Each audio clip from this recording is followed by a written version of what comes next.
بسم اللہ الرحمن الرحیم۔ تمام ناظرین کو پرخلوص بھرا سلام۔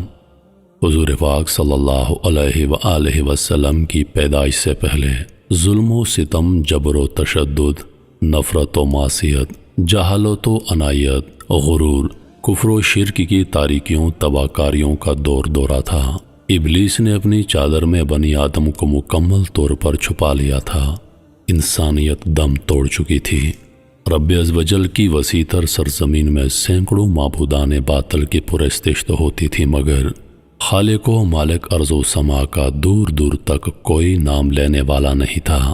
پیغام حق لانے والے عیسیٰ علیہ السلام کو آئے صدیاں گزر چکی تھیں۔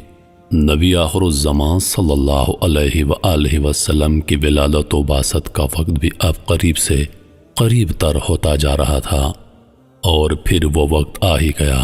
عرش و کرسی جھوم اٹھے، زمین و آسمان خوشیوں سے مچلنے لگے۔ آفتاب و مہتاب اور کہکشاں کے حسن و جمال کو مزید دوبالا کر دیا گیا۔ کلیاں مسکرا اٹھیں، پھول کھل پڑے، بلبل نے ترانے گائے، حور آمد سرکار کی مبارکبادیاں پیش کرنے لگیں۔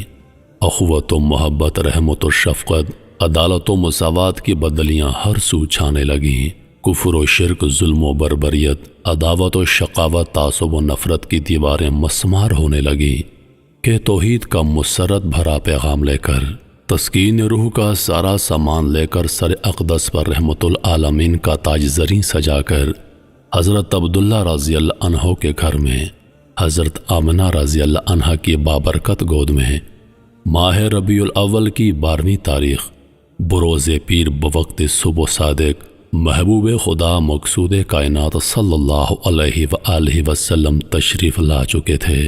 وہ تشریف لائے سویرے سویرے، گلے مل رہے تھے اجالے اندھیرے۔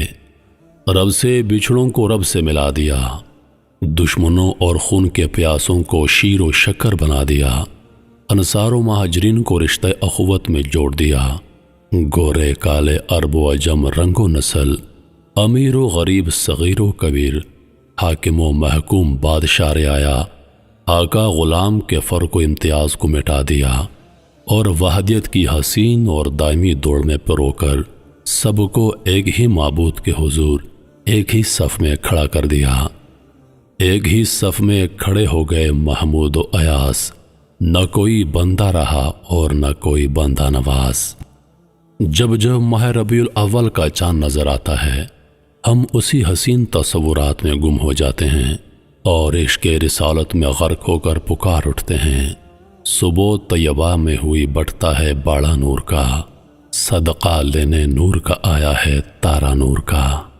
محترم ناظرین، مختلف روایات میں سرکار دو عالم صلی اللہ علیہ وآلہ وسلم کی ولادت کی جو تاریخیں ملتی ہیں، ان میں 2، 8، 10، 12، 17، 18 اور 22، لیکن زیادہ تر علماء 12 ربیع الاول پر متفق ہیں کہ حضور علیہ الصلاۃ والسلام کی پیدائش مبارک 12 ربیع الاول پیر کے دن ہوئی۔ حضور کی شان کیا ہی شان ہے۔ الف نے کہا اللہ کا نور آ گیا، بے نے کہا بانی اسلام آ گیا، تے نے کہا تاجدار مدینہ آ گیا، سے نے کہا ثروت والا آ گیا، جیم نے کہا جلیل القدر آ گیا، ہے نے کہا حبیب خدا آ گیا، خے نے کہا خاتم النبین آ گیا، دال نے کہا دو جہاں کا والی آ گیا، زال نے کہا ذالک الکتاب کہنے والا آ گیا، رے نے کہا رحمت العالمین آ گیا، زے نے کہا زمانے کا امام آ گیا، سین نے کہا ساقی کوثر آ گیا، شین نے کہا شافی محشر آ گیا، سواد نے کہا صادق و امین آ گیا، زواد نے کہا ضعیفوں کا ماوی آ گیا، توئے نے کہا طاہر و مطہر آ گیا، زوئے نے کہا ظلم کو مٹانے والا آ گیا، عین نے کہا عرب کا تاجدار آ گیا، غین نے کہا غریبوں کا ماوی آ گیا، فے نے کہا فقیروں کا مولا آ گیا، قاف نے کہا قرآن والا آ گیا، کاف نے کہا کالی کملی والا آ گیا، لام نے کہا لوح و قلم والا آ گیا، میم نے کہا محمد رسول اللہ آ گیا، نون نے کہا نبیوں کا سردار آ گیا، واو نے کہا والضحیٰ چہرے والا آ گیا، ہے نے کہا ہادی برحق آ گیا، اور یہ پکار اٹھا یکتا اور انوکھی شان والا آ گیا۔ سب سے پہلے اللہ تعالیٰ نے حضرت محمد صلی اللہ علیہ وآلہ وسلم کے نور کو پیدا کیا، اور یہ نور اللہ کے سامنے سجدہ کرتا رہا۔ پھر اللہ تعالیٰ نے اس نور کے 4 حصے کیے۔ پہلے حصے سے عرش کو پیدا کیا، دوسرے حصے سے قلم کو پیدا کیا، تیسرے حصے سے لوح کو پیدا کیا۔ پھر قلم سے فرمایا لکھ۔ اس نے کہا اے میرے رب میں کیا لکھوں؟ فرمایا میں قیامت تک جو کچھ پیدا کرنے والا ہوں۔ پھر قلم لوح پر چلنے لگا، اور جو کچھ لکھا اللہ تعالیٰ نے فرمایا وہ لکھ دیا۔ پھر چوتھا حصہ اللہ تعالیٰ کے سامنے سجدہ کرتا رہا۔ اللہ تعالیٰ نے پھر اس نور کے 4 حصے کیے۔